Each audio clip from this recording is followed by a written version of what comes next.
Counter-Strike fans. You're joining us here at the PGL Last Chance Group. We've had the two upper bracket games out of the way. We saw Navi and TSM going through there, actually looking very convincing as well. Lackluster games, I'd say, considering the matchups we had there. But it's not over yet. We have got 3 more to come.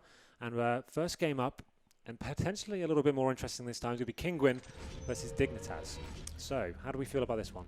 I think, well, the latest notable result between these teams is from the ESL1 Cologne qualification, where Kinguin beat Dignitas 16-8 on Nust 2. They haven't met since, and it's been over a month's time. And Dignitas obviously hasn't really looked really good recently. Their results doesn't show that, just the way they're playing right now. Not really, I don't know. It seems like they've lost their mojo, their confidence, and none of the things they're doing right now is going in their favor. Kinguin, we've not really seen a whole lot. It's been a while now that we've seen them play actually in the PGL as well. So, yeah, looking forward to it. I think Kinguin is probably going to be the favorite one here, though. I think that's a good analysis there. Let's take a quick look at the lineups here. We're going to look at Dignitas first. Natu, if you would be so kind to break this one down for us, please. Yep. So, Dignitas, MSL, Pimp, AZ, Nico, and Kierbu. For the team, MSL, the in-game leader, needs to find some more diversity. I think we suggested them sort of one strategy that they seem to favor over the others a lot of the time. Pimp, I think he's probably one of the most hardworking players out there right now. Definitely doesn't have any self-confidence issues that it seems like, the way he's making himself look at, definitely on Twitter and such. Sure. Always defending his honor. AZ, I think one of the players that could have an opportunity to play even for TSM if they ever needed a fifth for the team. Very, very good player. We saw him clutch a 1-on-3 on the previous match he played, in a match they got trashed on, but still showing us that what he's got. Nico, their opper. I think he's been showing a lot of promise with the rifles as well recently. I think that's been one of his problems always. He's always been so all in when it comes to opping only and not being as good with the rifles, but actually has picked it up recently, so that's good for him. And going further with Dignitas. Kierbu, the young gun, 17 years old. I think he has a lot of future ahead of him when it comes to Counter-Strike. I think he could be a massive difference for this team going further. Really looking forward to seeing him grow as a player. Yep, the thing with this team, they definitely are in a slump. But like you said, we haven't seen too much of Kinguin recently. Let's have a look at their lineup quickly. Let's try and give you guys a little bit more info on that. So Team Kinguin, the all-star lineup brought together, the most all-talented, all-singing, fragging unit we've seen in quite a while. So we have Rain, Dennis, Michael, Fox, and Scream. Rain, one of the players I'd try and pick on my Vulcan lineup every single time. Very cheap, but very effective. Normally playing positions by himself. Always good for 1 or 2 frags. Amazing clutcher as well. Probably one of the best clutchers we've seen in this game in a long time. One notably that stands out is from DreamHack Valencia, the 1-on-4 against VP on Train. I'm sure everyone can remember that one. One VP want to put behind them perhaps. And then Dennis, the newest addition to the lineup. Actually, this is where it gets interesting. They have got Legia as the coach, but it's kind of questionable whether Dennis does the calling or whether Legia is doing it this time. So I think they mix it between both of them. But Dennis, definitely a very big fragger as well. You can see him getting his team back into rounds, and very good at entry fragging. Can be quite explosive as well. Michael, now he is they've swapped roles between Fox and Michael. Michael now is back to main AWP player. Very flashy, goes for the big opening picks. A lot of flick shots there. A lot of pushing through smokes, for example, reminiscent of JW. So maybe that's some of that Swedish style coming into it. So you can see him doing some very big, high octane plays sometimes. So Fox, one of the best AWPers that was ever from Portugal, always seen in the kick lineups, and recently been moved into the support role, and definitely a controversial player in that role as well. I think he actually fulfills it perfectly. I think he does what he has to do. He holds certain positions other people don't want to, and he always is good for the one frag he needs to, consistently making good performances there. And it's like, obviously it's a difficult role to play in the meta of CSGO. You don't get the credibility perhaps some people might be after. Yeah, right. So if it's not Fox, then who are you going to put in that role? Because someone has to do it. That's the fact. And but I mean, I think with Fox, we've always known him as the master opper. He was really good with the kick, obviously playing for a team that was always trying to push the limits and trying to get further in the world rankings, but never really made it. Had some odd wins here and there. So maybe, that's going to make the way we see him play in a different manner now that he's playing with different caliber players as well. But yeah, he's definitely had to do a lot of compromising when it comes to his individual play. We missed our screen quickly there, but I think everyone knows what's going on with the screen. The Lone Ranger, Headshot Machine, AK-47 Master. Let's just go into this featured matchup right now. AZ versus Rain. It was difficult to pick a player from Dignitas, in my opinion. Like, I'm not really sure who's been stepping up. And what I've seen recently, actually, everyone's been letting themselves down across the board. No one really standing out. But if you're basing it on previous results, I guess AZ definitely is the standout player. He's very similar to Rain in the fact they hold a lot of positions by themselves and will be anchoring key choke points. So AZ versus Rain, definitely an interesting matchup. Just looking at the stats there, Rain has got him pinned on the kills, less deaths as well. So got to consider him with a favour going into this contest, I guess, if you are purely basing it on this matchup. But both players there, very pivotal for their team. Rain, I think, does have him pinned, though, across the board. Rain is probably considered one of the top 10 in the world, maybe. I think he's probably on the cusp of that, maybe. He's very fun to watch and can do anything in any situation. The clutches he can bring to the situations is great to watch. I didn't know Rain is 27 years old. Maybe I didn't know that Henry, either. maybe you still have hope. Yeah, I still could come back into this. It's not too far gone for me yet. The 27-year-olds are real. But let's have a look. We haven't talked too much about the maps, but what better way to talk about them than having the actual picks and bans on our screen. So let's bring those up and see where this one is going. Obviously, this is just best of one. So veto, veto, veto, veto, veto, veto. And we come to Mirage. Interesting lineup, though. So we consider Mirage being Dignitas' home ground, but recent results actually dismay that. And actually, I would say they're looking a little bit shaky on it. We break down their strategy they bring to the A side. The smokes over the top and executing before the smokes actually bloom, buying them a few valuable seconds. I think the thing is that teams have caught up on how they like to play the map. They don't have that many strategies on the map. What they do is they have that A strat we've been going over previously where they smoke and then actually run into the site before the smokes land. Then they have your usual mid take, and then they'll have a connector split where they're smoke off jungle and have two or three people coming through the connector to A. So maybe it's a matter of just teams catching up on then how they play. So they need to build more diversity into their Mirage play. Well, the problem for me, Dignitas just seem to be lackluster in the one-on-one duels so far. They seem to have a very apprehensive approach to their matches and seem like they're kind of almost scared a little bit to actually access certain situations. And I think that's going to be a problem. Going against Kinguin, very fiery team. They'll be pushing angles, having a lot of confidence and relying on their aim alone. Yeah, I mean, they're definitely going to be there taking those duels, so Dignitas has to have the answer. And the way that we saw them play earlier was very scared and just, I don't know, it just was, no one wanted to take an initiative, no one wanted to take a risk, and that's exactly what you're going to be up against when you're playing against Kinguin. So one of the worries as well for me, Henry, here is we saw on the first map when we were casting them that they were, as you say, very apprehensive, very passive, but they were also very, very poor on their T side. Yeah, and also on the CT side as well, it has to be said. They weren't very good at fending off the pushes. I do wonder, though, if playing against Kinguin, who for me are very good aimers, but sometimes their tactics do let them down a tiny bit and their executes don't always pay off, if that gives Dignitas a fighting chance here compared to Na'Vi, who are just like very mechanically efficient in how they approach the map. That's a good point to have, actually. I mean, these are two different schools of teams when we're talking about Na'Vi and Kinguin. Na'Vi is the structure, a definition of a structure of everything played to the very wire. Always rounds go down to the last 15 seconds. Kinguin, they're more fiery, they're more guns blazing kind of way. So it's going to be interesting to see if that actually changes the dynamic, if that's going to fire Dignitas up as well when they're playing a team that's just going to be guns blazing and running around. Well, they definitely need to find that fire here. Of course, this is the lower bracket now. Of course, this is the last chance, and that is very operative there, because if you lose this game, you are not going to the events. It's very cutthroat. That's the thing. So we've got best of one now deciding their fate. Obviously, they had played in the group stages already, but didn't do too well here. That's why Kinguin are currently starting off the lower bracket. You haven't seen them play tonight because they didn't win a single game in their group, so they're automatically down there, and Titan's going to join them as well. So that's the next has game to be remembered. We've only seen Kinguin play with standings previously. That's true. You can't take that away from them. To be fair. Now we actually see them play with the actual team, so that's going to be a change of pace for Kinguin. Yeah, did they bring in Forrest and Legia? That was the one. So last time we saw them play, Forrest and Legia brought in, and obviously very difficult to kind of work out where the team stands when you bring in such a diverse lineup there. But like Natty said, we have the full lineup here, and obviously so much on the line here. They have to make sure they get a little win on the board for themselves. So let's go into predictions now then. Natty, I'm going to start with you. I'm not going to press you too much for an exact result, but just give me your thoughts on where you see this one going.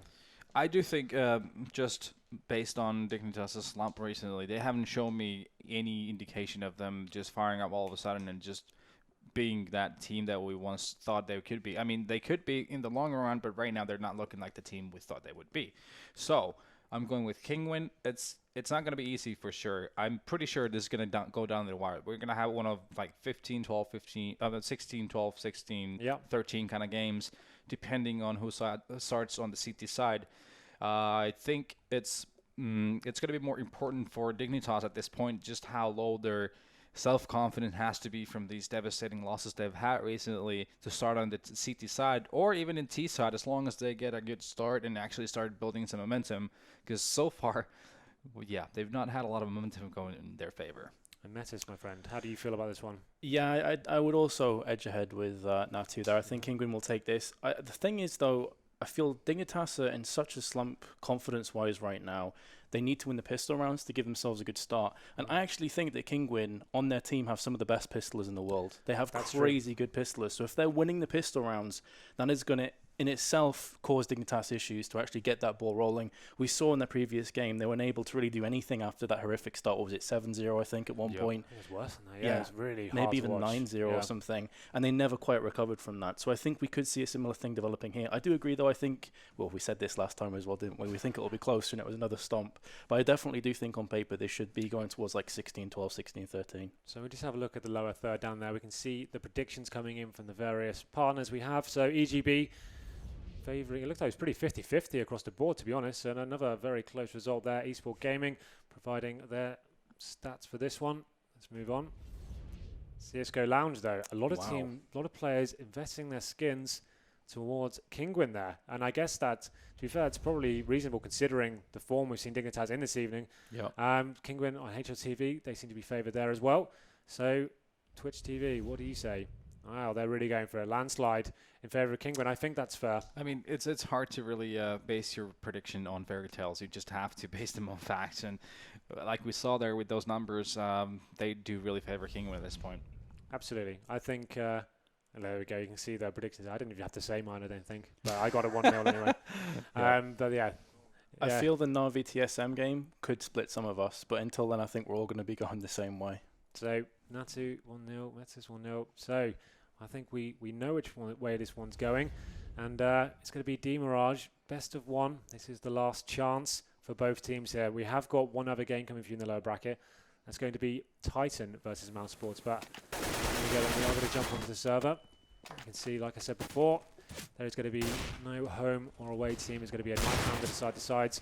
And how do we feel about Mirage? Obviously, definitely another map you could say CT favoured slightly. I wouldn't say it's a complete landslide there. The T's definitely have.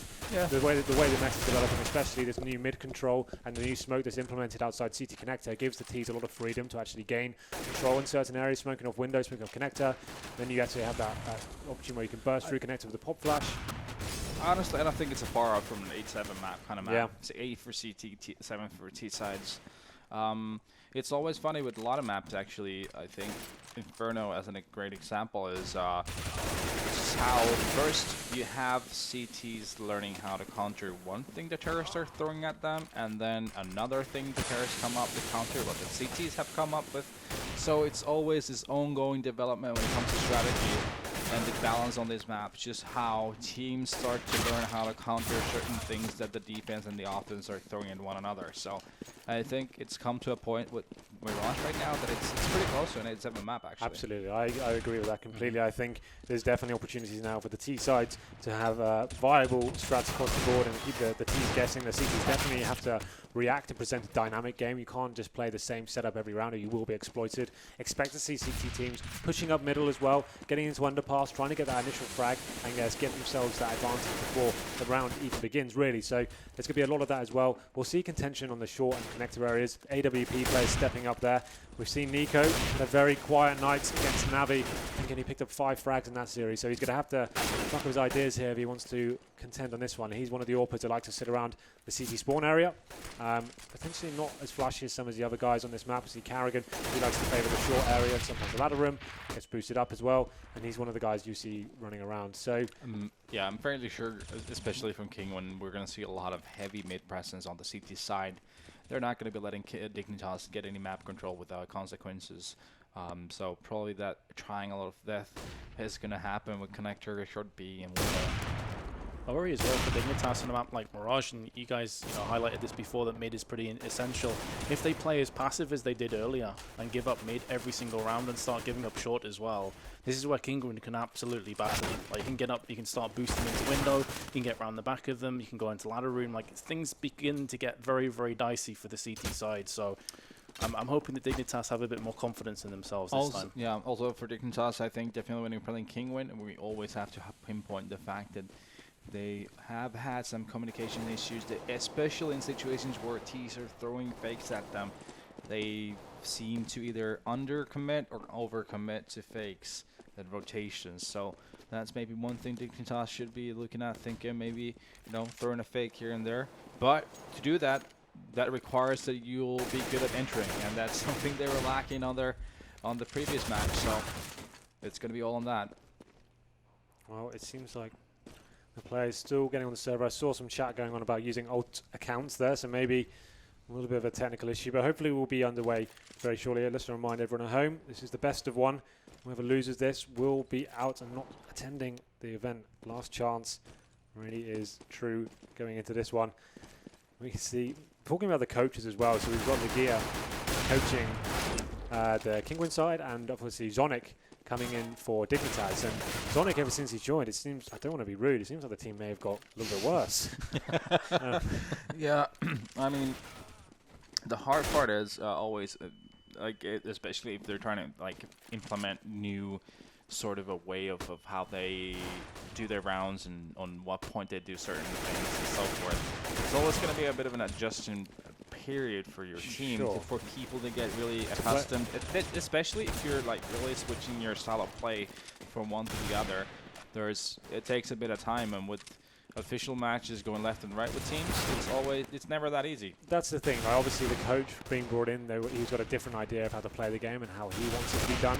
And that transition period between the old style and coming into the new way of playing, I guess it definitely does take time, and you do have to allow that breathing space to happen. There will be some bad results while the team are adjusting to it. Yep. But it seems for Dignitas, it's just one bad result after the other. There hasn't been any signs of hope for quite a while, and tonight really did summarize that, as we saw 16-6 versus Navi. Really brutal display. And also, what interests me really is since Sonic obviously hasn't played competitively in CSGO, has a pretty hefty resume from 1.6. So I don't even know how much time he's spent playing this game, and where does he base his theories from when he's coaching this team.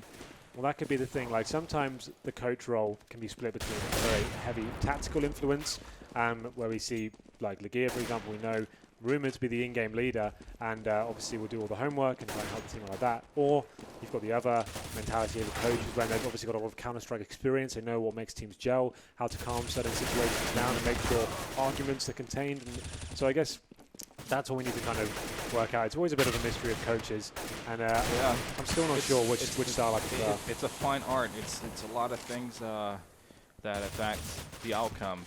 It's never that simple.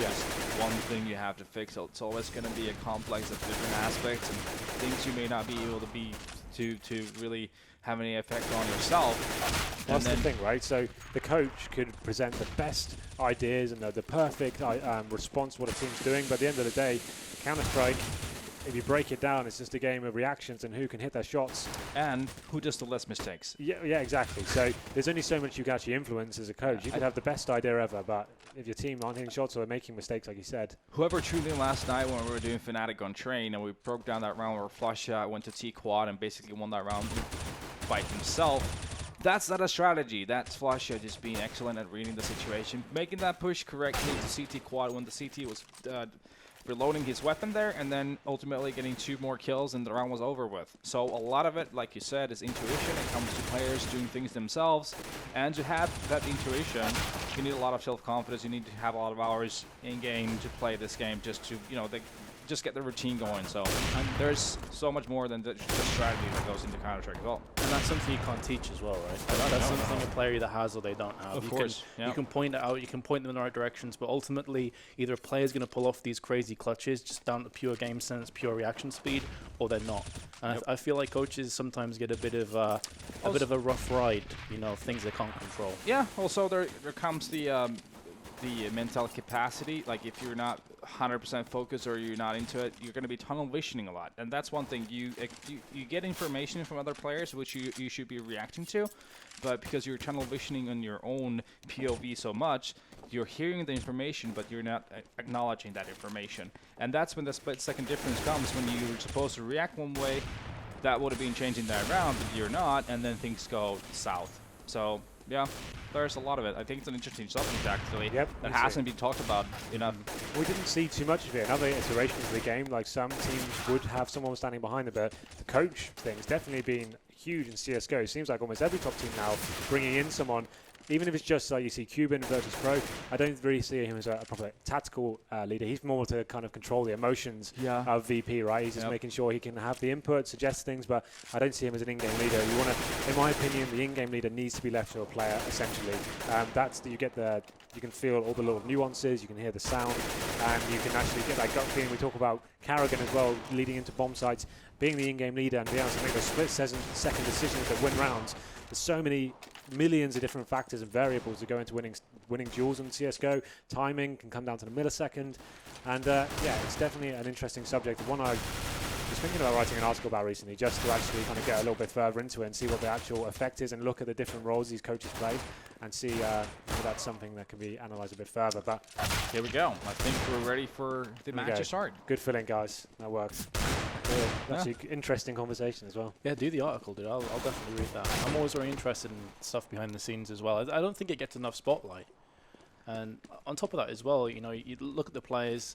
I've always been a fan of trying to dissect and to think about the mental side of the game a tiny bit more, because I feel like a lot of people just base it off raw frags, assists, deaths. They look at it in a very linear sense, but as Natu said before, sometimes a coach's job is just to you know, play mummy and daddy kind of thing, you know, just say, okay, For guys, real. chill out. When I was with NIP, I said, I used to have 2 kids, now I have 7. Well then, okay, so here we go. Mirage. Of course, we will have a knife round here just to decide who starts. There's no home or away team here. It's a straight-up veto process, which is randomly decided who picks first. So it's only fair we do a knife round just to see who gets that favoured CT side there. So Dignitas, obviously after that poor performance tonight, they probably do want to start CT, get themselves off to a good start, maybe find some footing and some momentum, and see what they can do there. The knife round tentatively begins.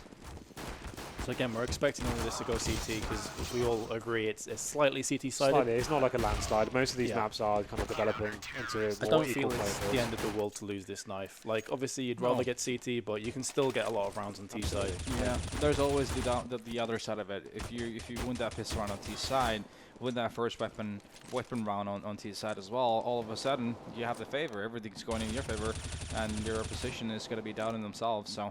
Yeah, I think I like the mentality of picking up the more, let's say, a bit harder side, actually. Because you know, if you're going to start on T side, let's say you get 5-6 rounds, you still know you can come back from it. It's not even that hard of a job. So let's see how this works out for Kinguin.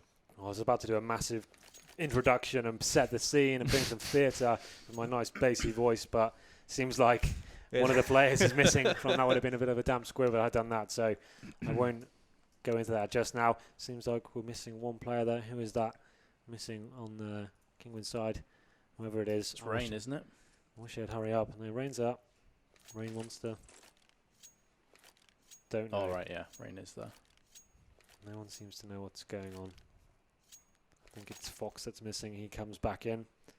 And hopefully we can unpause. Okay. The tension's building. Everyone's on the edge of their seats. I just want to see a close game today. We need some dramatic music at this point. Production, make it happen. I don't think. Well, that was anti-hype, yeah. That sums it up. Okay. Unpause. Okay, ladies and gentlemen, here we go then.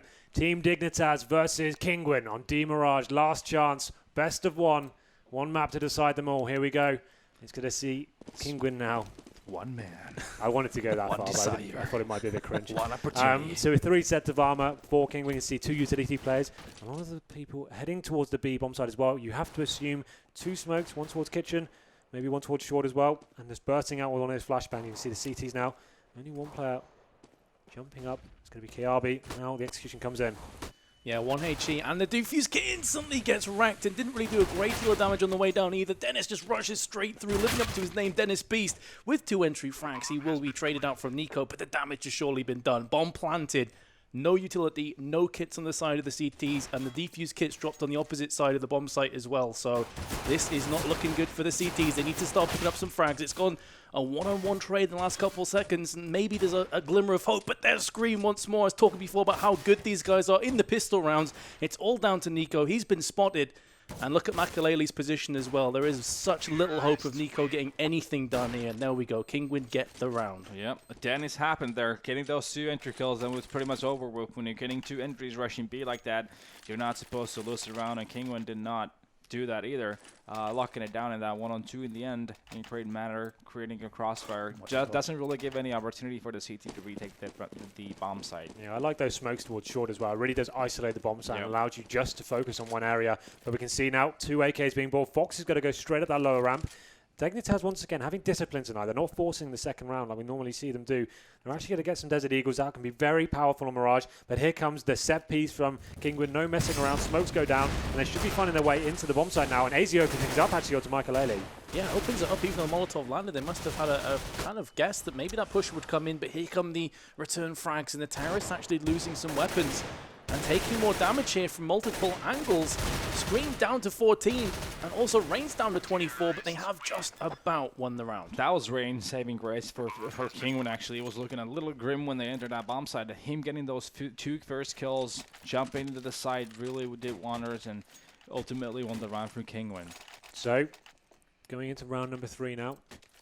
It's going to be presumably a full save here from Dignitas, but tonight we've seen some of those rounds go a little bit haywire. We can see the P250s have been bought. AZ has got the Deagle once again. And this time a different approach from Kinguin. They're actually going to be getting that mid control very early on. AZ just having a little face-up connector, and then Fox opens up to Nico. Should be around. They should just completely run over Dignitas here, but Rain getting some information towards B as well. Dennis also picks himself up the frag. It was MSL who was on the opposite side of the wall there, just outside of ramp. As the tapping comes in from the terrorists, trying to just spam away through the window. Going to be looking to maybe jump in there from Makalele's perspective, which will make the CTs that much more vulnerable. But you can see all of the real estate that the terrorists have got here. They're onto the A site. This will be a planted bomb any second now, but AZ just peeks out, gets himself the 1 dig before falling.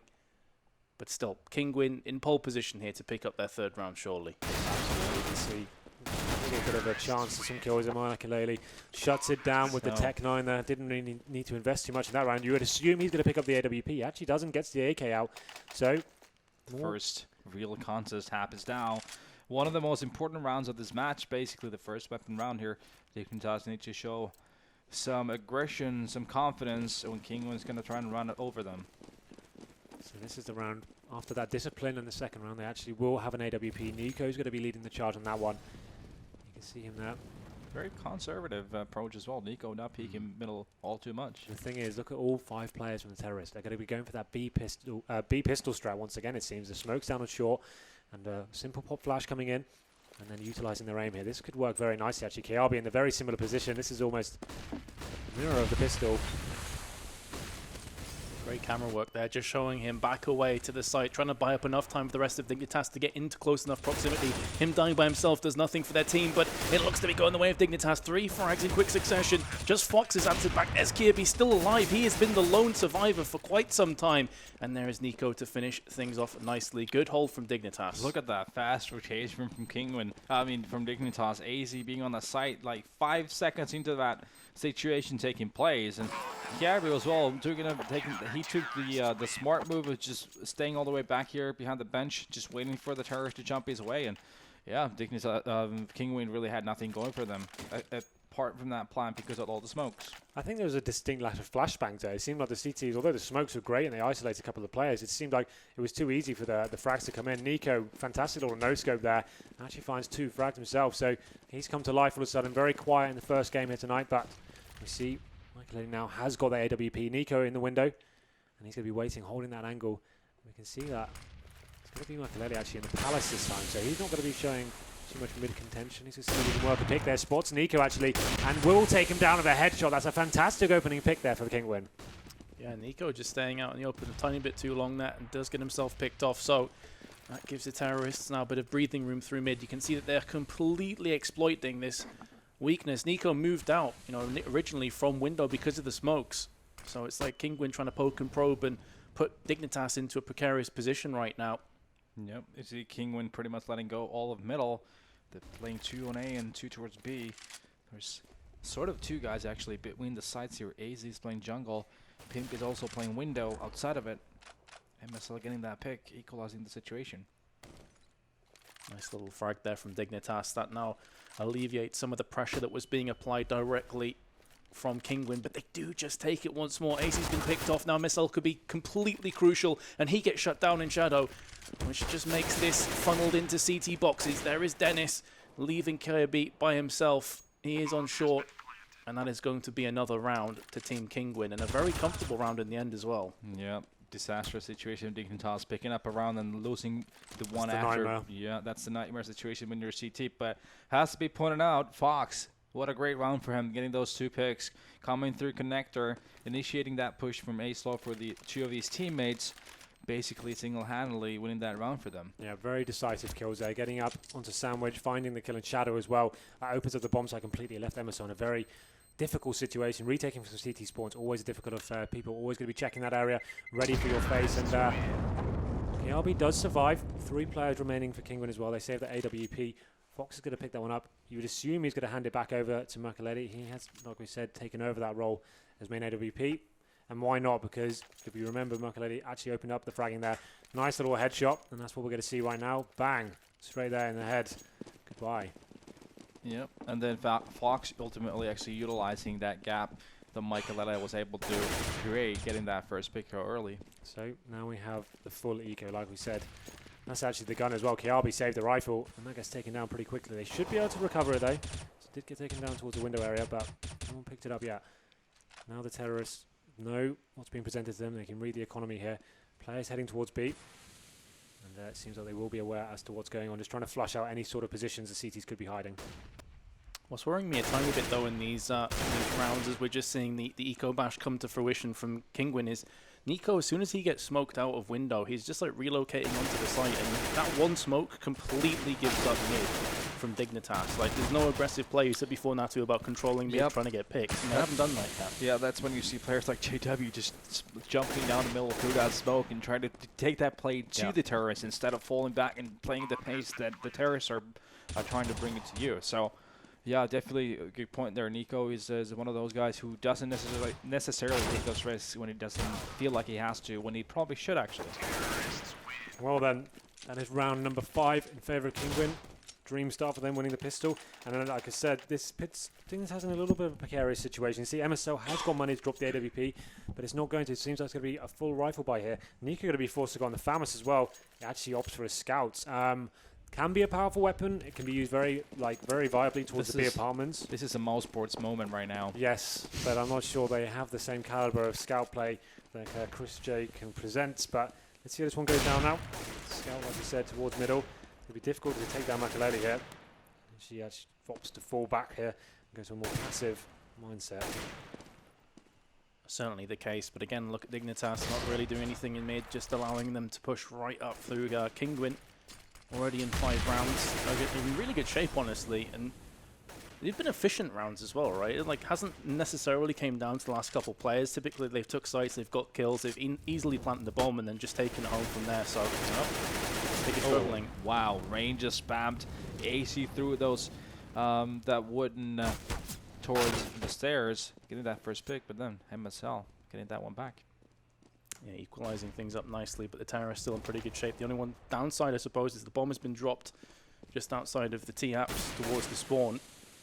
soon if they did get a couple of quick frags here. It wouldn't be an instant bomb plant. And there is Pimp with the FAMAS and MSL as well. This is much better from Dignitas. It's giving them an opportunity now to maybe bounce back into this map. There we go. The pincer movement from Pimp is going to pick up a second frag, and now it's all on Scream. He has the time to do this, 25 seconds, but only a flashbang, so this next kill is absolutely vital. MSL peeks, spots him, will be calling it out to the rest of the players. Nice flashbang as well, keeps him in position just for a few more seconds. Scream's now moving over, gets flashed again. A hail of flashes towards him. Could not see a thing. He gets picked off. Good hold from Dignitas. Yeah.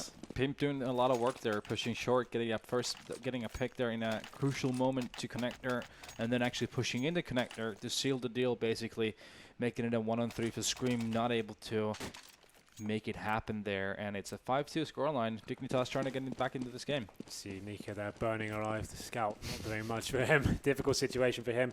He have a rifle this time, so no AWP or scout for the CT side. Actually, not going to be pushing up. I thought they'd be more aggressive this round. But 3 of the T's heading to over B once again. The execute didn't work out too well for them before. You can see that great synergy between putting the incendiary and then going for the spam as well. Getting some reasonable damage off. Scream takes the brunt of it.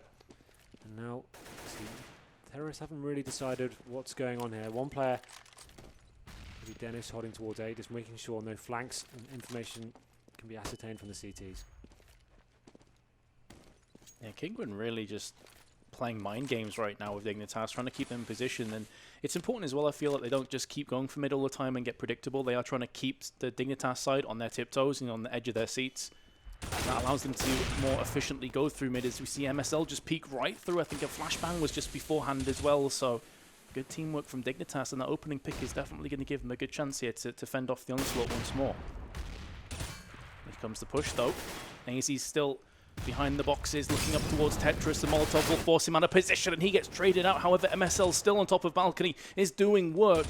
The terrorists have now been put down to just Makaleli with the AWP. He misses the close range shot, misses the second one, and MSL will put him down. They did lose 3 weapons in the process, though. So MSL, absolutely huge play from him. He saw the actual the positional advantage Kinguin had towards B. They peeled 2 CTs away there. They were fully set up for it, and then they lost a lot of information. They realized it went very quiet, and that's when MSL had to gain a kill. He flashed into lower ramp, found the player there, fell back, and managed to pick up 3 more as well. So he's had a quiet evening against Navi, but he seemed to have found some form here, and Dignitas finally break the economy of Kinguin as well. It's going to force him onto a quasi-buy here. They've got Tech 9s in hand, 1 Deagle on Rain, but Scream has got the head armor as well. Ooh, first frag as well coming to the way of Kinguin, so they now transition with the M4 into the hands of Rain, who was the player with the Deagle. And Dignitas did this a few times against Na'Vi as well. Rain just picked himself up another frag. Super cheeky boost, peeking into jungle area there, Rain getting the first 2 kills of the round. Unbelievable. A round that Dignitas desperately needed to take, and take clearly as well. Kiabi comes in, he gets traded out. It's all going the way of the terrorists. It's now all on MSL. And he must be scratching his head, wondering what the hell just happened to the rest of his team. He's been spotted, he's being sprayed down, does just about survive, but there's the avenging frag. And how the Kinguin not only win a round with like Tech 9s and Deagle, but win and keep 3 weapons as well. Yeah, fair enough. Getting that first kill with Rain, you know, Deagle 1 shots. What are you going to do about that? But that second kill, they had a cheeky little boost. They did from the underground stairs above it to watch toward jungle area. Well, the thing is, well, Kiabi forced to push B there. I think that was still a correct play for this shot, though. Hello. 1 Deagle on that close range, and that angle was pretty impressive. But once again, that's going to break economy for Dignitas. Really has this time. Like, they've got not a lot to play with here. 3 Deagles and actually 1 USPs as well. That's going to be the most heartbreaking way of losing your economy as well. But it's not over yet. AZ does open it up, taking down Scream. Ooh, another one as well. So maybe they're going to return the favor here. AZ with 2 1-taps. He's looking for a third. Pimp just peeks out of ladder, who's keeping Fox guessing right now, who's down to 18 HP, but they do get the trade back. But all of the terrorist players have been tagged. Fox down to 18, Rain's on about 55. This is doable from Dignitas. They have an AK in their hands as well. The question now is, how are Kinguin going to transport that bomb to the site? An extra smoke in mid will keep Nico at bay for now. Right now they're just waiting for the CTs to make a mistake. They don't want to commit too much to this. They've got time to play with, so they're allowing the CTs to try and gain more info. It's holding angles. There it is, though. MSL takes down Rain, and now they take the advantage. Definitely on the back foot, Kinguin now. Definitely the case. Fox is going in first. He's taking point. You can see Kirby just peeks out, finishes him off. It's all on Makalele once more.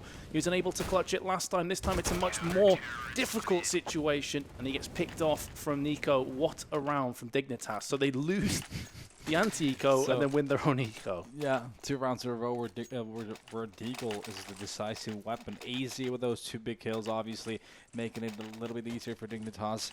But yeah, I mean, there we go. I love that Deagle has made a comeback recently. In the last like 2 or 3 months, I think Guardian really brought it back. It seems like all the other players are starting to realize its potential, and it's great. It's obviously one of the weapons that stood out in other iterations, and it seems like in current certain situations it seems to be making a comeback. But here we go then, all 5 players for Kinguin, once again setting up for this B set piece here. Smokes go over, Molotovs drop, flash into the bomb site, and then try and make the entry frag. It's probably a good play to do considering the buy. They have 2 players on pistols. Again, it's that man, Kirby, who's waiting in the wings. He's going to open up, gets the flashbang, will get traded out instantly. Pimp is in a pretty good position here if he can just hold this. There's the first frag. He's looking for the second, jumps through the smoke and gets it as well. Huge plays by him. And now the rest of his team is coming in to fill in the blanks. It's all on Makalele with the AK. Surely not. He's down to 22. And the bomb has been dropped on the site as well, as if his situation wasn't bad enough already. I think that strategy is pretty good. I mean, it can really work, but what they really need to work on is their flash timing. Yeah. I mean, they're throwing a bunch of flashes, but it's like they need to have a certain rhythm for it to make sure that the first guy, when the first couple of guys come in, the CTs, if anyone's playing at this position where Pimp is right now or at the bench, are going to be blinded when they're jumping into the site. It seems like he has the opportunity to get one, yep, survive. The flashes come in and he's still alive. Yep. And the thing is as well, the smoke placement from Kinguin as well. It seems like they're running through their own smokes quite a lot there. The CT playing a bench had a pretty much a field day, just waiting for the T's to jump through their own smoke and actually get themselves in difficult situations. I agree. That doesn't make sense at all. I mean, you should have a different route when you're smoking that off. That is a choke point that you don't want to get jumping through in a smoke. Absolutely. The idea of smoke is to isolate certain areas of the map. I mean, the CT's you're taking that away as a worry when you're running through it. And was taking that advantage away, but there we go. Dignitas with another strong hold there. Should be a big round. Let's have a quick look at the scoreboard here. Rain stepping up, 12 kills with him. Same for MSL. MSL are normally one of the quieter players, so it's good to see him having a very strong CT half here. The AWE back on Nico now. Looks like it's going to be an eco for the terrorist team, and they're going to make some presence toward middle. One player actually made it across to the boxes there. I'm not sure they're going to be aware. You can see him making his way to connector as well. That call will not be made. That's communication they haven't got. Absolutely. And Dennis could even go all the way around the back. Oh, he gets spotted from AZ. I was going to say he could go all the way around the back of the side of window and potentially backstab Nico, but there's just strength in numbers in mid, and Fox does connect the shots. There's no flashes or anything out there for the terrorists. They're just like a raw on P250 headshot. They've got another one as well, and again, the CTs are just dropping like flies. They have answered it back in the form of Pimp. It's the bomb as well. How are Dignitas even losing this many weapons in a round that should easily be theirs? Makalele looking up on short. Scream has got the kill, and that's all on Kirby. And what can he do? He said before the bomb has been dropped. That's absolutely correct. So he's just going to be camping that for the time being. Scream's just trying to tap across, see if he can get a lucky headshot, I suppose. Trying to feel out the enemy. Did he just spot Kirby there? Yeah, I think so. Here comes the tag team partner of Scream into the mix. 30 seconds. Kirby decides he wants to try and play the aggressor. He doesn't want to leave this up to chance, so he backs away through short. The terrorists only have 23 seconds. They have to start going for this right now. They spot him and get the headshot. And Kinguin, again, on a real awful buy, have themselves around. If you have to pinpoint one mistake that was made from Dignitas, I think Nico made a huge mistake of peeking middle without being scoped in.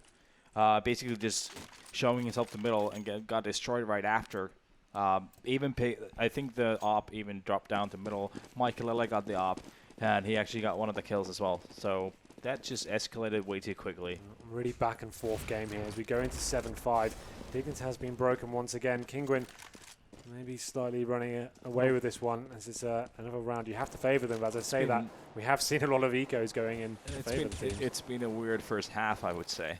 Yeah, well, no frags exchanged just yet. CTs haven't pushed too far, just waiting for any sort of information they can gather before they make something. And then Scream. Get that amazing shot to close out the last round. Gets the opening frag of this one. Yeah, the last time that Kinguin managed to break the economy of Dignitas, they broke it straight back again. So I'm curious to see if we're going to see history repeat itself. MSL tries his best to. And there's Makalele just jumping head first into Kirby. So he will be traded out. And Pimp and MSL are now your last two remaining Dignitas players. Kinguin shaping up for a really solid half on their T side right now. He's looking good. The spray control on point from Rain. MSL's the last player. He's on B. As soon as that information is called across, Kinguin like, okay, screw that. Let's just go on there and get this free plant. There's no point trying to compete with MSL. And I think he may even be top fragging for Dignitas as well. He's been playing pretty well so far. He is. And he's the in-game leader as well. So, yeah, he's had a lot of impact kills in this match so far. But I think it just hasn't been enough for Dignitas so far. They're obviously, their star players like Nico hasn't really been showing any kind of form in this match like we were hoping to, especially CT side Mirage. You really want to have that dominant AWP player. And now it looks like a very fast tactic going straight in. A rush here. Can the CTs hold this one off? Lack of utility for them. Well, the spray from, again, MSL was pretty much on point. Has he bought enough time for the rest of his team? The answer is no. Rain just comes in. Double frags for him. Another one as well. And he is just absolutely decimating Dignitas almost single-handedly. He goes in, super aggressive, Rambo mode through the smoke. He gets shut down. But those opening picks could have just won Kinguin another round here. Or maybe not. There is Pimp once more, shooting through the box onto screen. Decent positions from Kinguin. Makaleli goes for the 6 shot, not quite connecting, but at least he knows where one of these players are now.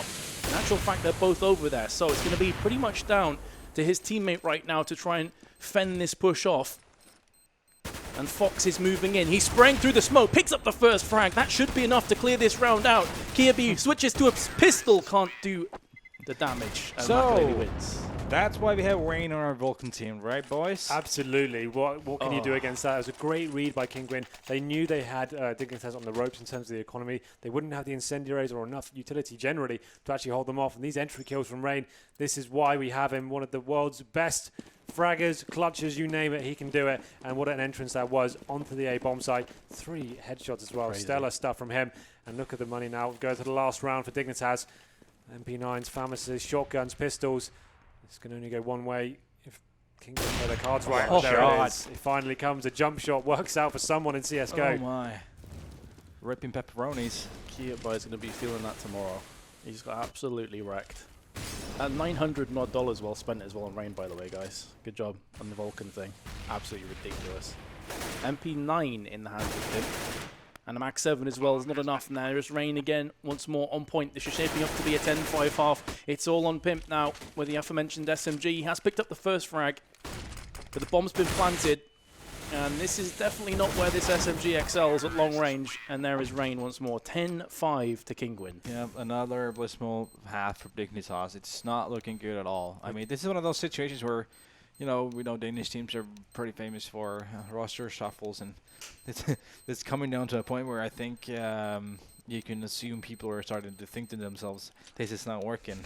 The problem for me, though, we talk about a lot of mid pushes and all that sort of thing for CT sides, and we didn't see any of that, did we? It was very static play from them, which can work, obviously, but I'd like to see them mixing it up and actually presenting more pressure to Kinguin instead of allowing them to do executions. It feels like they're giving up all the time. Because like there were so many set pieces towards B, they put all 5 players towards, and they're not having any middle presence. If you don't see anything middle, you should be probably trying to gain info and at least get a call off. But here we go then. 3 smokes and 3 sets of nades for Dignitas into this round. Let's see what they do. They're throwing some of them over right now, up in mid. Yeah, they're smoking up jungles. I think connector split up me here. I'm not sure. Was that smoke supposed to be for window? Because I think it just narrowly missed out from the tees that allowing the USP to just tap across. And as Natu said, the smoke lands on jungle. That's going to force Scream into a precarious position, but that pop flash absolutely destroys. What's going on? He can't see anything. He finally goes down. You could have cued the Benny Hill music there. What are we watching? Honestly. But still, a 3-on-3. 2 of the terrorists are very low. Make that just one of them. Make that in actual fact a 3-on-1 now. Last player is going to be moving himself potentially into window. It is Pimp. The bomb's been dropped on the site. He still has time to play with, so he can maybe try and mind game the CTs. But honestly, all the Kinguin have to do right now is just camp the bomb, and like this round is theirs. That was like most of the Overwatch that I do when I watch it.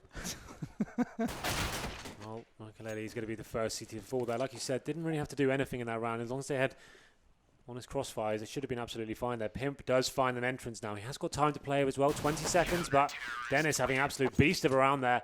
Taking him down, was it all 5? No, 4 of them. So 4, yeah.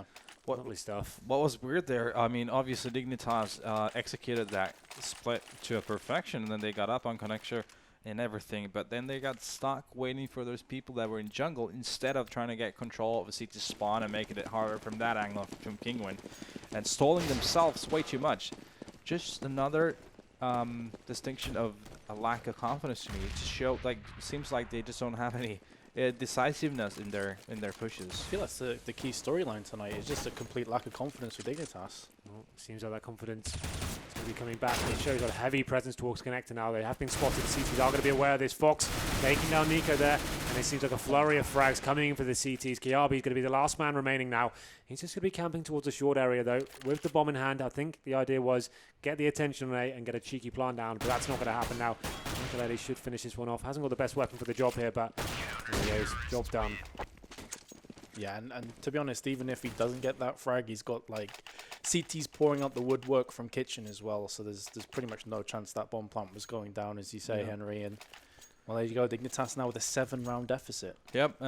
When you think about Kinguin as a team, it's probably a team you'll assume to be really good at CT side, but the T side would be the one that they're lacking at. But sitting at 10 rounds from the T side, this is gonna be a tough night for Dignitas. Kalele, even though he knows it's a full eco, he's going to go into the underpass area. This could be brutal. All man. 5 terrorists heading towards B. This is a snake in the grass, boys, and he's coming behind you. Yep. There's a Michael out in the pit. Oh, he's coming in. There's the first frag, looking for the second one as well. Hasn't been able to connect it. Going for the jump shots as finally gets the frag, but will be put down from Pimp. Meanwhile, though, I think that was Dennis takes the opportunity to push through apps. Nico still alive somehow with the P19, the bomb. No longer, however, and that is the 13th round for Kinguin. So this is the last chance, really, that Dignitas has of coming up to this match. Let's see what they throw at us, especially what Kinguin does on their CT side. Well, they've got so much room to breathe with here. They're saving the Famouses and the P90s, which suggests they can do something a little bit aggressive, catch the T's off guard, perhaps. This is the point when you really apply a lot of pressure. That's what we do, and see, Fox actually going to be taking the AWP here in middle. 3 players with T at the top. We'll be getting that mid control now. Yeah, Fox is constantly peeking this as well. The smokes are more covering off short than the window itself. And Makalele's using that Smoker's Sanctuary, just spamming on through. Has been quite a bit of damage done to Nico. Down to around 30, I think that is. And meanwhile, the terrorists are making a move, getting real estate up mid and short, but that really is only half the battle. Look at Makalele's position here. He's in prime position to strike. The flashbang comes through, moves his way out, does get picked off from MSL, so maybe Dignitas can somewhat pull this one back.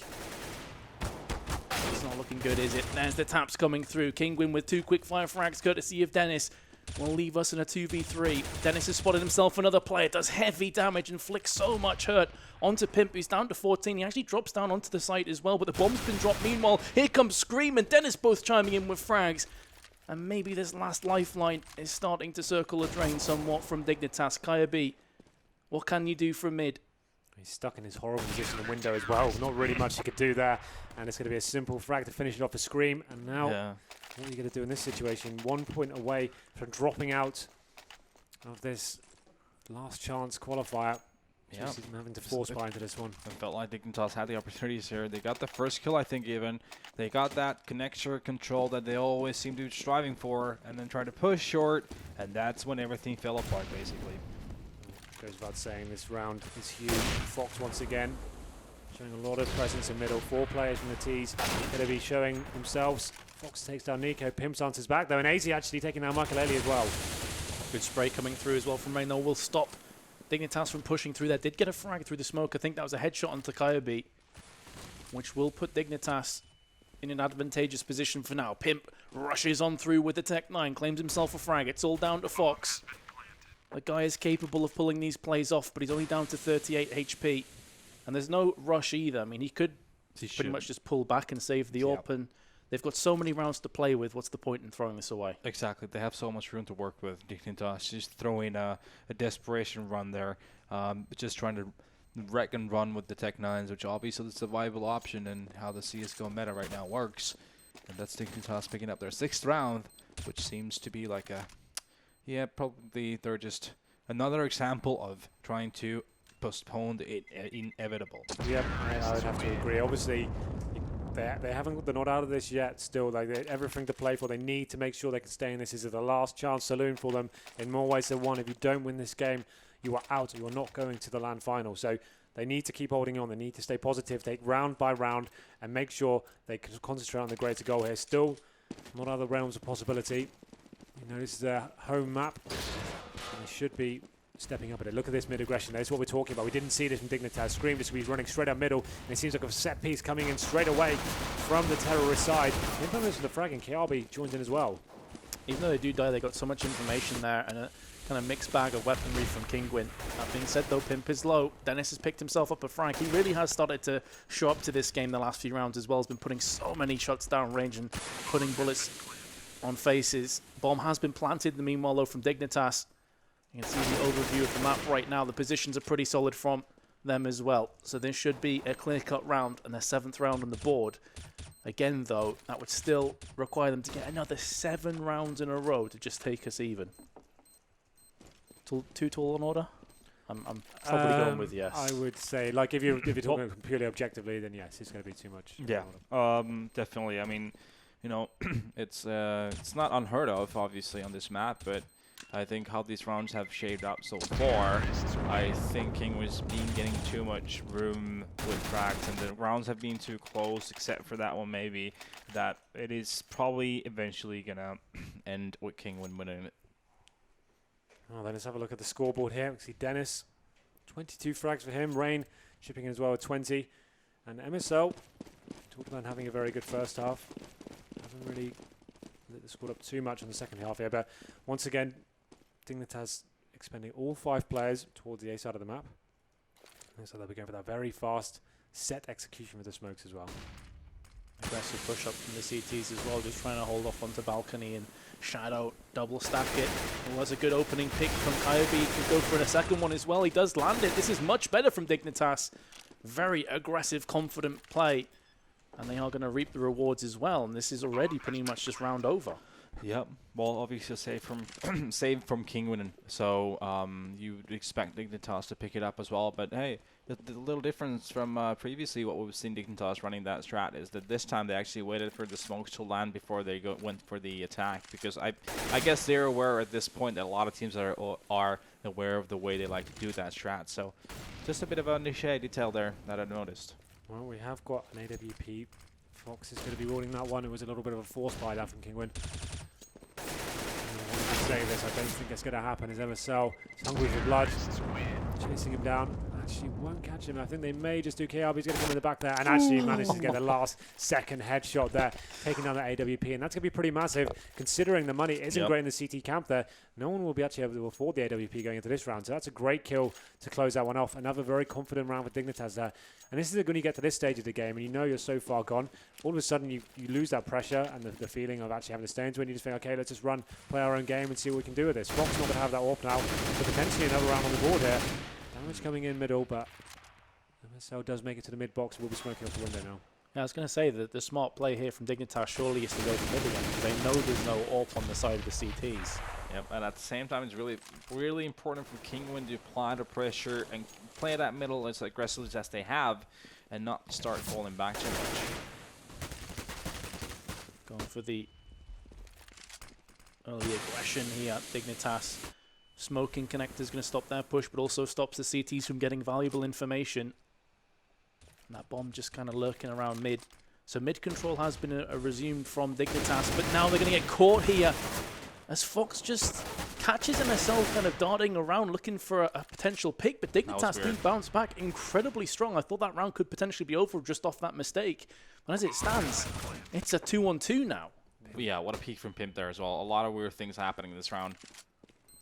Very strange. Nico going in, though, with the flashbang, gets the frag. And with this bomb planted, that gives Dignitas such a good position. Makalele in connector. And the funds on the CTs after that previous buy is not going to be great. So he's going to be looking to save the M4. And suddenly, you know, Dignitas aren't too far away. This is the point where I would take a timeout if I'm Kinguin. Try to just take that momentum away from Dignitas. They are starting to get on a roll here. Well then.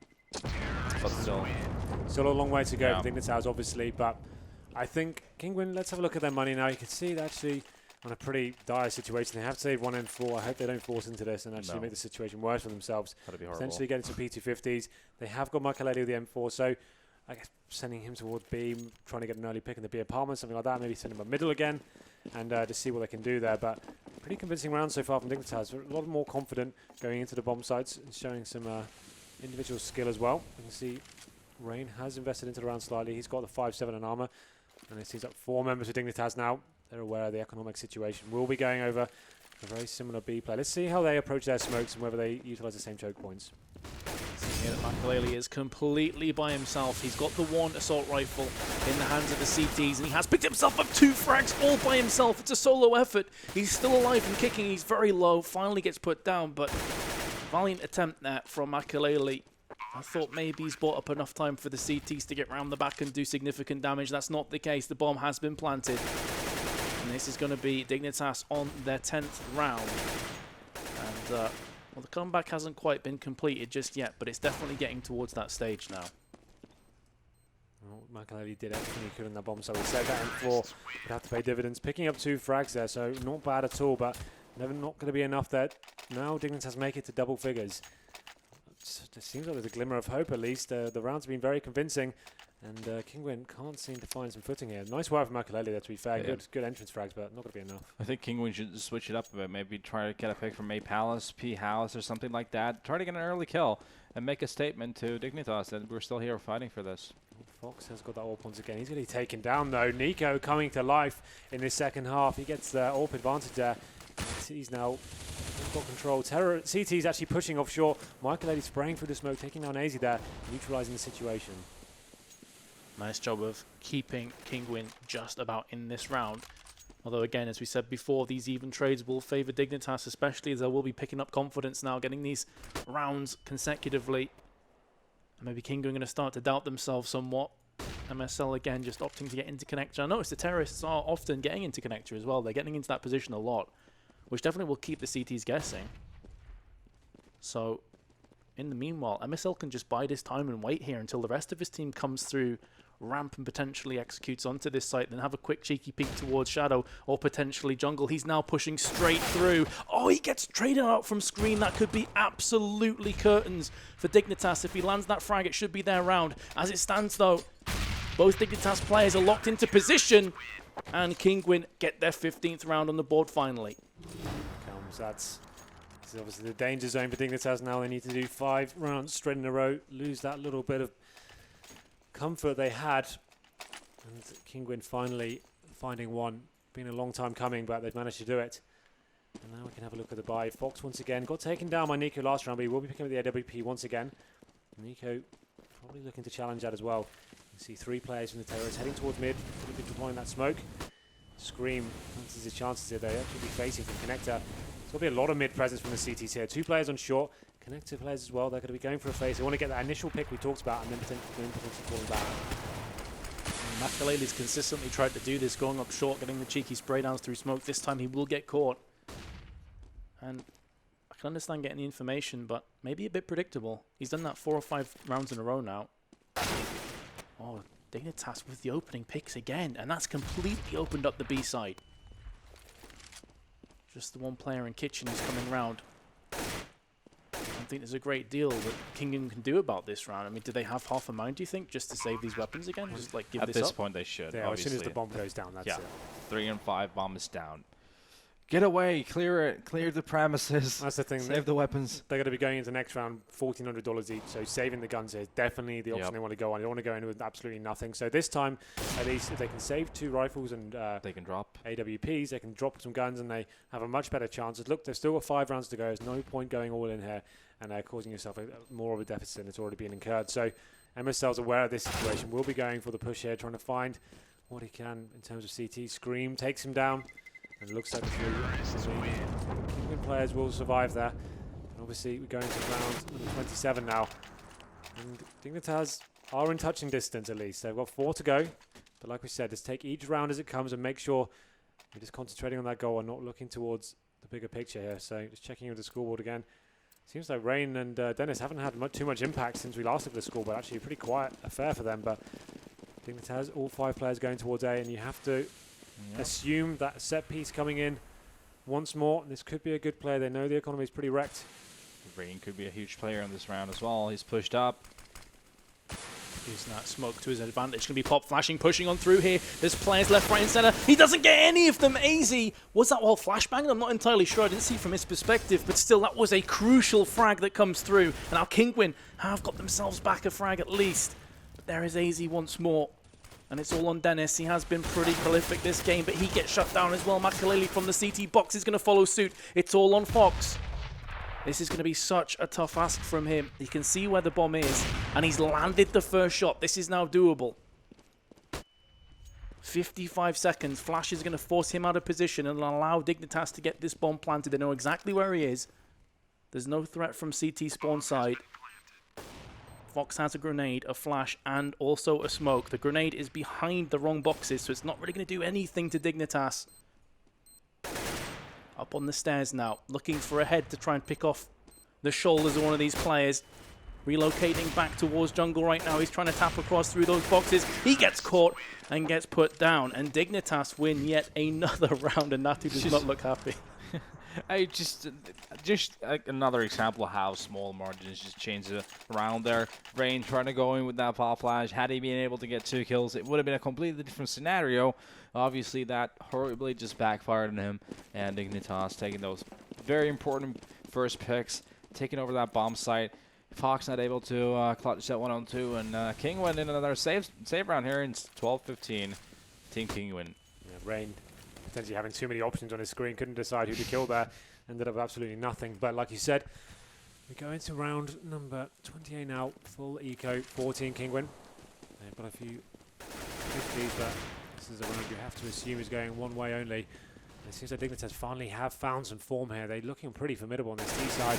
Very strong execution, great team play getting onto the bomb side, going frag for frag and making sure every death is replied with a counter as well. So 2 players remaining now for Kinguin. Not really much going to come from this round, I don't think. They've got a USP there. And player just hoping he can do something. And I think the remaining guy will be towards Palace. It's going to be Scream. I'm sure he'll be dealt with momentarily. Pretty sure he maybe just wants to try and catch a player and pick the weapon up and save it next round. It's really all he's got going for him right now. At least we're getting that really tight scoreline here. Yeah, it's been a very strange game, though. Like, Yeah. you're thinking, like, Kinguin have this easy in the bag. Nope. They did.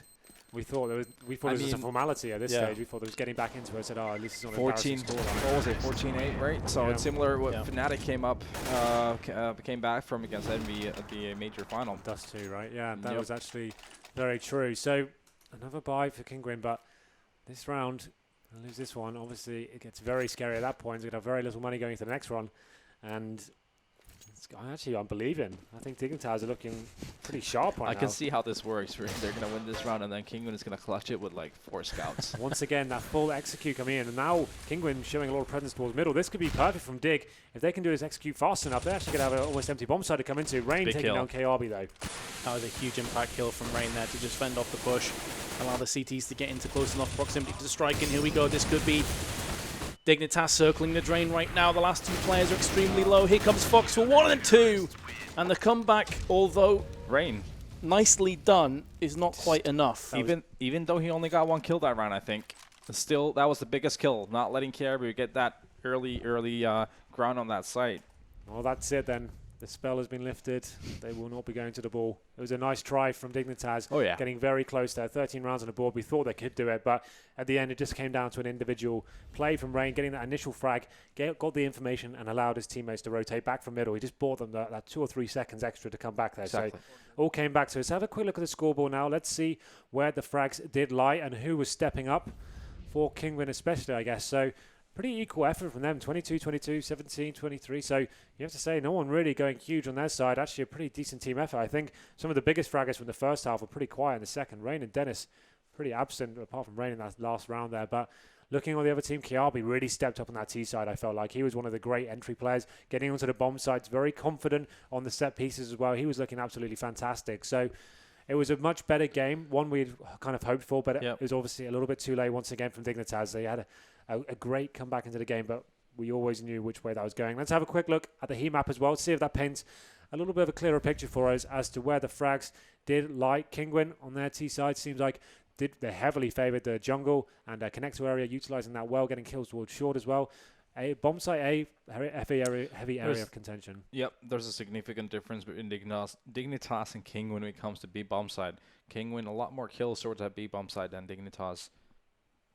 Absolutely, you can see Dignitas did go there a couple of times. It really did find their footing in towards that A site and maybe towards a little bit of They mid went as to well. B as well, but a lot of the rounds were where they got first really That's right. kills, and then, And then everyone CTs Everyone would just fell save, back. so that's yeah. why that's a very good point to make, actually. Yeah.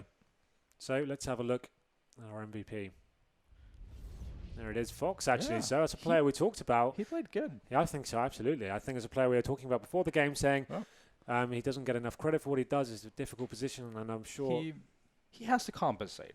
yes. Like I pointed out, in a lineup like that, it's really hard to pick and choose who's going to be the one compensating, buying those flashes nice and to see smokes him, and like, doing things. picking up the AWP on CT as well. So there's Right, some yeah. situations he still is able to do that. Yep. But definitely a much better game, a lot more exciting towards the end. We saw 2 runovers to open the things up, but we still have 2 more games to come tonight. We are going to continue in the lower bracket for now, but we are going to take a very quick break. The next game will be coming in 15 minutes. So grab some food, get some drinks. That's what we're going to do, and we'll see you right back. Will aid him somewhat because now he can just focus his attention onto bathroom, and there he goes with 2 UMP frags. Huge play from him, picks up the Tech 9, and this Mouse Sports 4 Spy is simply not going to fruition. And they are not really looking likely to get a bomb planter either. So it's going to be a disaster of a round for Mouse Sports. Absolutely. Nothing the player is going to be pretty much a full Glock by next round, but maybe able to squeeze 1 kill in here. Not going to happen. And 2 of the Mouse Sports rosters low. Cajun B with a double through the smoke. Thank you. Because here comes Cajun B once again. The double spray down. For a second, I thought it was so far. We've got Nico, 0 shot to get. A grenade again just absolutely rips Mouse to shreds. And God B and Nico again in the last 2 remaining players. And Mouse, they're trying to play slow, they're trying to get information, but again, they just get picked off. Now, look, Dupree does get caught out himself. There's Carrigan once more, 2v4 now. And the push comes through, there's the... At this point, I think it's just for pride more than anything. It's just a matter of time. I mean, when you're playing, you don't think about it. You just go, like, the way you can focus on it is round by round and just